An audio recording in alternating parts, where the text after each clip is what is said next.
A paz do Senhor, que bom ter você aluno da Escola Bíblica Dominical. É um grande privilégio ter vocês conosco aqui no nosso canal, na nossa Escola Bíblica Dominical. E nós estamos na nossa lição de número 13, a última lição desse nosso trimestre, no segundo trimestre de 2021, que vai trazer por título esta lição, a multiforme sabedoria de Deus. E você que já é nosso aluno, deixa aí a sua presença, registra a sua presença clicando aí no joinha, tá bom? Isso vai dizer para nós que você está presente assistindo a nossa aula.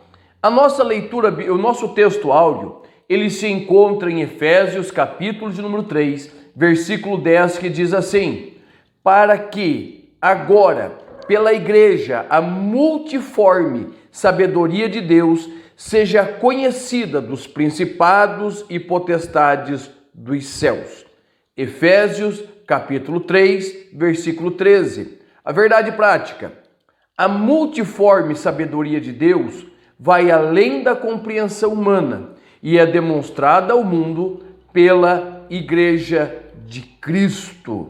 Ou seja, irmãos, nós estamos falando de um Deus que se manifesta de várias formas dele se fazer conhecido. E eu fiz questão de registrar a palavra, a multiforme sabedoria de Deus. É uma palavra grega, como todos sabem, o Novo Testamento foi todo escrito em grego, e ela no grego, ela vai ser bem assim: aipolopoikilos sophia ton theon, ou seja, a multiforme sabedoria de Deus. Mas por que eu quis trazer a palavra no grego? Porque a palavra multiforme, polopoikilos, certo? Ela vai ter um sentido muito mais amplo do que o que nós temos ali no texto da nossa lição. Essa expressão multiforme, ela quer dizer multifacetado, múltiplas possibilidades, algo marcado por uma grande variedade, tá? Então é como se existissem vários lados, uma grande variedade, algo assim extremamente indizível, incontável, tá? E isto é sobre a sabedoria de Deus. E a sabedoria, certo? A palavra sofia, que é sabedoria no grego, ela fala de uma inteligência ampla e completa, certo? No uso dos diversos conhecimentos. Então, o que nós vamos precisar entender para nós podermos ministrar bem essa aula? Você que é professor, né, está assistindo, está conosco, para quê? Para conseguir subsídios para levar para a sua classe. Você tem que levar para a tua classe que esta multiforme, essa multifacetada, essas múltiplas possibilidades, essa grande variedade de conhecimento de Deus é administrada por uma sabedoria plena, completa, inteira, tá? A sabedoria de Deus não é como a nossa, que é limitada a tempo e a espaço, tá? A nossa sabedoria, a nossa visão, ela é limitada ao tempo e ao espaço. Mas Hebreus 13 e 8 vai dizer assim, que Jesus é o mesmo, ontem, hoje e eternamente. Ou seja, a sabedoria de Deus, a sabedoria de Cristo não está limitada ao tempo. Ou seja, ele tem todo o conhecimento, ele é atemporal, ele conhece o que foi no passado, o que é no presente, e para ele o futuro é como se fosse agora. Ou seja, ele é atemporal.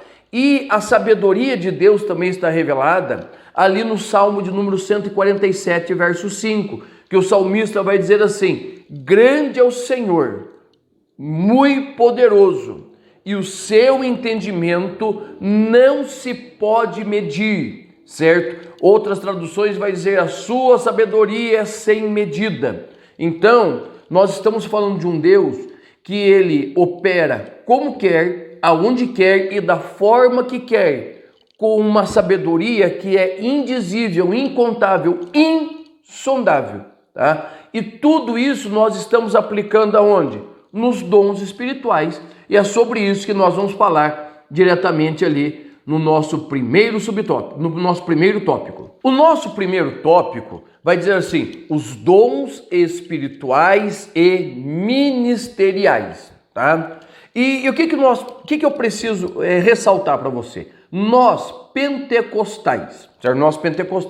Nós defendemos a atualidade dos dons espirituais, dos dons ministeriais. Nós sabemos, cremos, pregamos, ensinamos, vivemos que eles são atuais, certo? Que eles não se perderam com o tempo, como muitos sensacionistas usam, mas nós defendemos muito 1 Coríntios 12, de 8 a 10 e Efésios 4 e 11, como se esses textos fossem suficientes para encerrar o assunto dos dons espirituais. Mas, irmãos, se nós formos ali para a Bíblia Sagrada, nós vamos encontrar pelo menos 22 dons. Pegue a lista de dons aí, certo? 1 Coríntios 12, 8 a 10 e também versículos 28 e 29. Romanos capítulo 12, versículos de 3 a 8.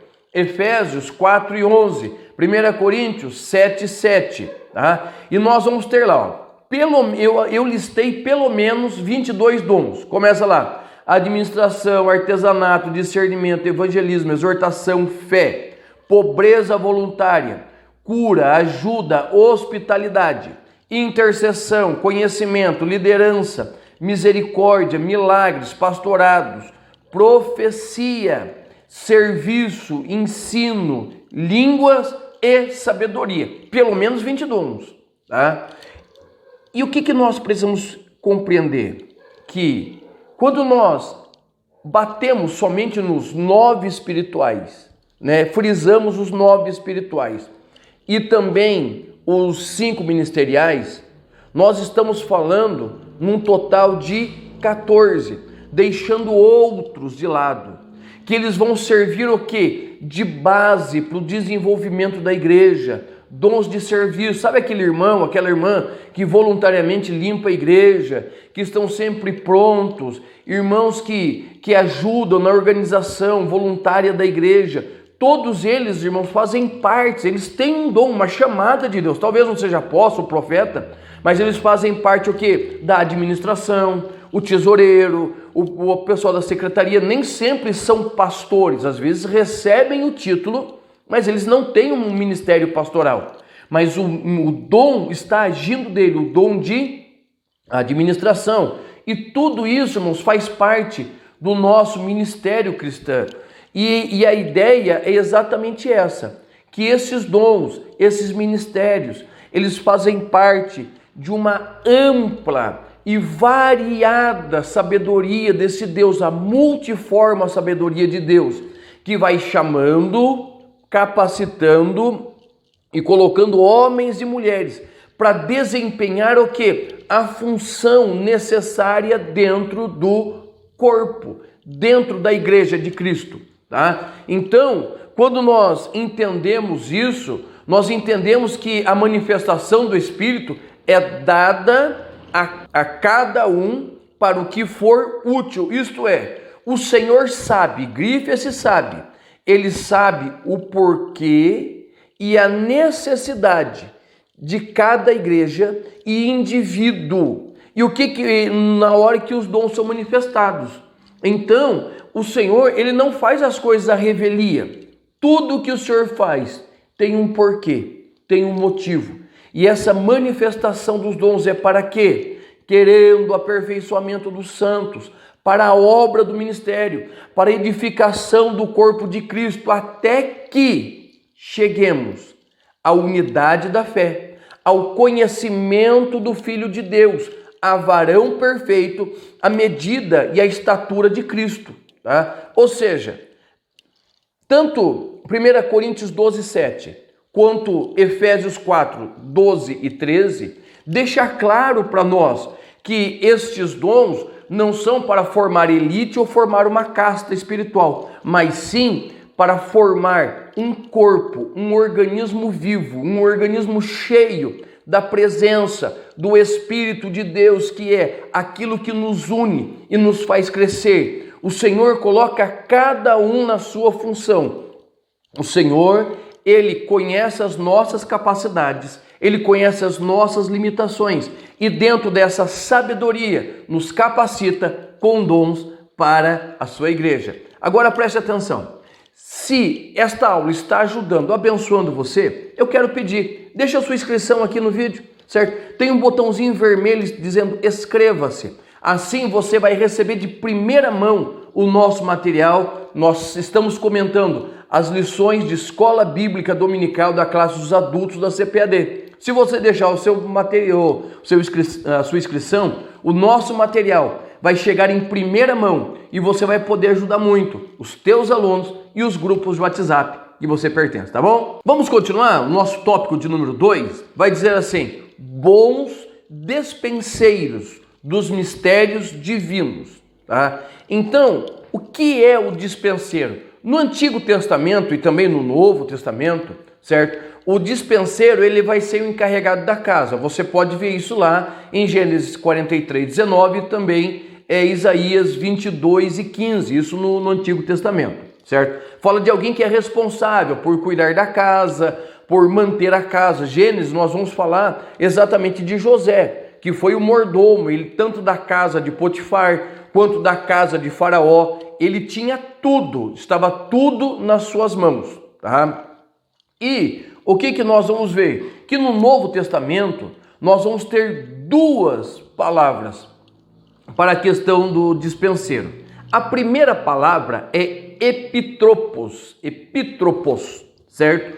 Que ela vai ter assim a ideia de um cuidador, de um guardião das coisas dos outros, certo? Alguém que tem a confiança do seu patrão para poder utilizar as coisas que é sua, tá? E nós vamos ver isso lá Mateus 20, versículo 8, Lucas, capítulo 8, versículo 3, Gálatas 4:2, tudo trazendo esse sentido de um guardião, alguém que tem a confiança do seu Senhor para cuidar e guardar daquilo que é seu. Agora, nós temos uma outra palavra, certo? Uma outra palavra que é oikonomos, tá? Esta palavra, certo? Ela já vai se referir ao contexto que nós vamos usar e que estamos usando, certo? Que é um administrador, despenseiro, mordomo, tesoureiro, tutor, ou seja, alguém que ele tem a curadoria, o cuidado da casa, alguém que tem liberdade para entrar na despensa e escolher o que vai tirar lá de dentro, conhecendo as pessoas, conhecendo a necessidade daqueles que estão na casa, eles entram na despensa, eles fazem a administração da casa. Ou seja, o obreiro de Cristo, ele é o quê? Ele é despenseiro dos dons de Cristo a quem? A igreja. A igreja que ele está servindo. Lembremos que tudo pertence a Cristo. E os crentes em geral, né, os obreiros, nós somos o quê? Os executores, os dispenseiros, aqueles que cuidam, tá? É muito importante nós termos isso em ideia. Por exemplo, nós vamos preparar uma aula de escola dominical, tá? Eu estou gravando esta aula. Já fazem 8 dias que eu estou estudando, procurando material, subsídio, a melhor forma de entregar para você, certo? Um subsídio que vai te ajudar na sua aula, tá? Então, quando eu chego diante da câmera, eu já busquei, estudei, preparei um material para você, que também está preparando para a tua classe, tá? Ou seja, eu entrego um material para você, você vai achar, não, aí está muito salgado, aí eu preciso temperar um pouquinho mais, para que eu possa servir a minha classe, tá? Então, nós também somos despenseiros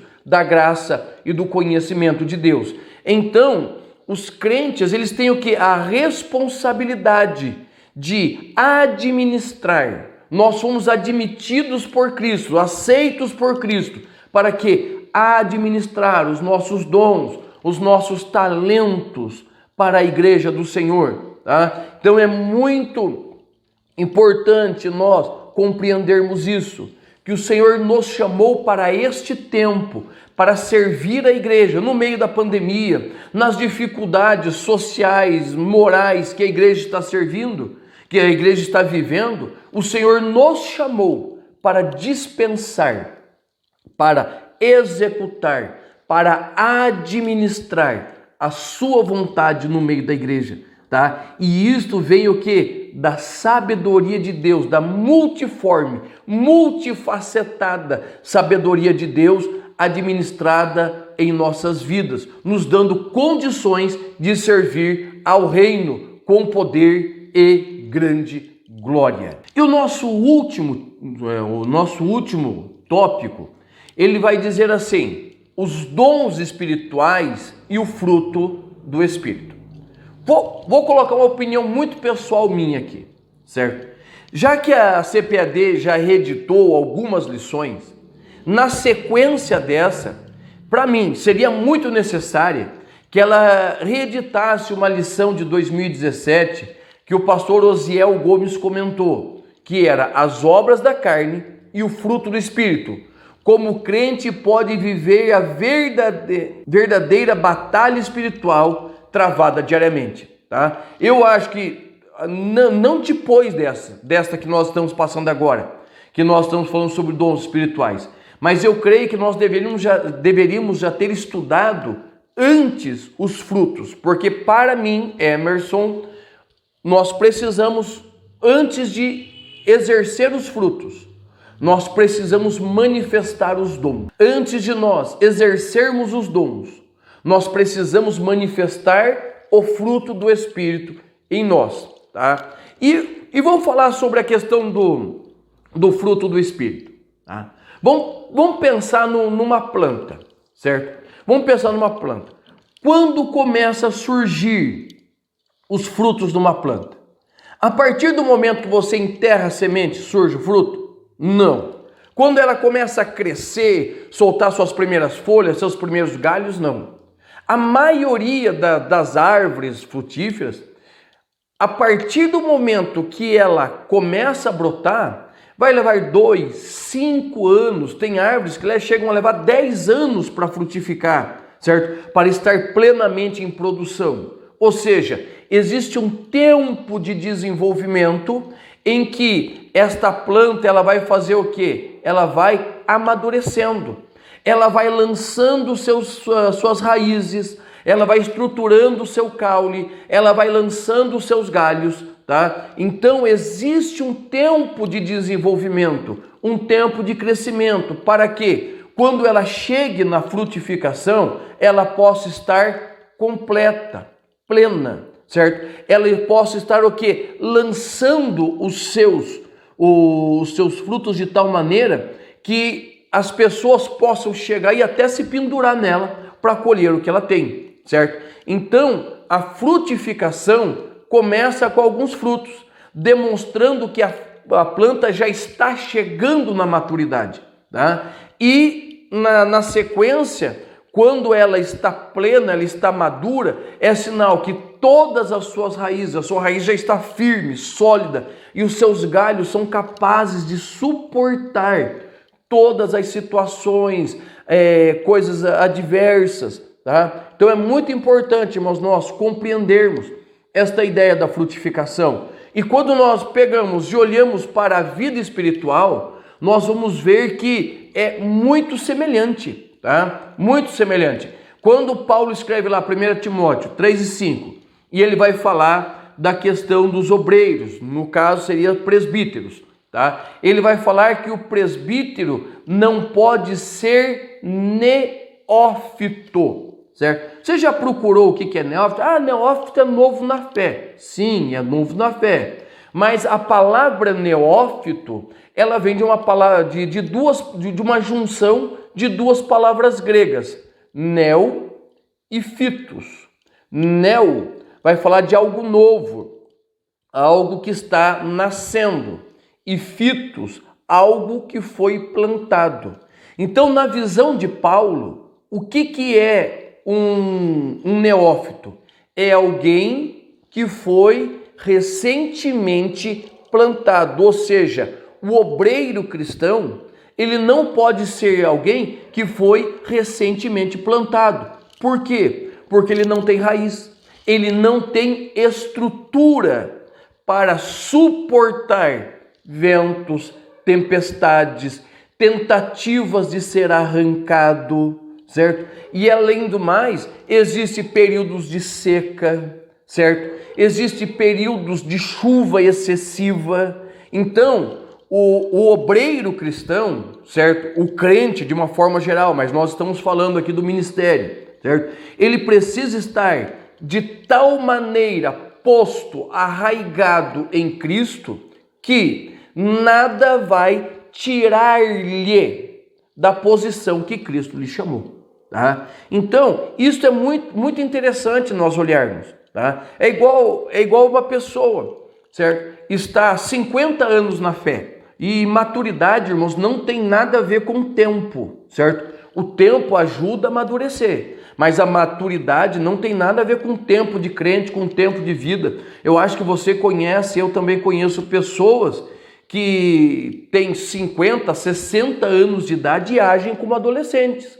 E nós temos adolescentes que têm o que? Atitudes de homens, mulheres maduros na fé, certo? Às vezes não tem a experiência, mas tem a maturidade. Então, o que Paulo está falando? Paulo está falando que aquele que ele é maduro na fé, certo? Ele precisa estar demonstrando seus frutos. Porque Jesus deixou bem claro que pelo fruto se conhece a árvore. Pelaquilo que o fruto demonstra, pela doçura do fruto, certo? Pela consistência do fruto, você vai conhecer a árvore. Da mesma forma, você vai olhar para uma árvore estéril, uma árvore que nunca dá fruto, e você não vai ter prazer nela, tá? Então nós precisamos compreender, tá, essa questão.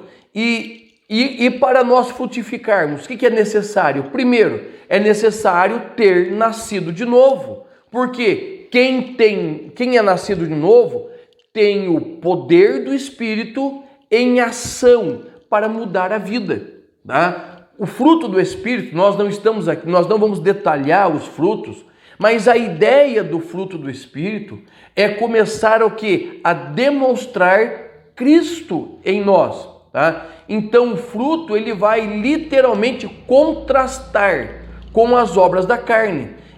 Gálatas 5, 19, 21 diz assim: porque as obras da carne são manifestas, ou seja, elas são aparentes, certo? A quais são adultério, fornicação, impureza, lascívia, idolatria, feitiçaria, inimizade, porfia, emulações, iras, pelejas, dissensões, heresias, invejas, homicídios, bebedices, glutonarias, coisas, veja bem, coisas semelhantes a estas, acerca das quais vos declaro, como já vos disse, que os que cometem tais coisas não herdarão o reino dos céus.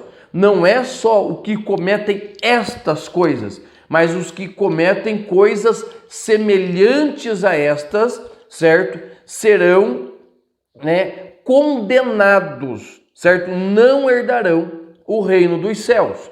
Por outro lado, nós temos o que nós chamamos de obras do Espírito, ou fruto do Espírito, e vai ficar muito caracterizado, certo? Porque Paulo vai dizer assim, Gálatas 5,16, e os que são de Cristo crucificam a carne com as suas paixões e concupiscências. Se vivemos em Espírito, andemos também em Espírito. Gálatas 5, 24, 25.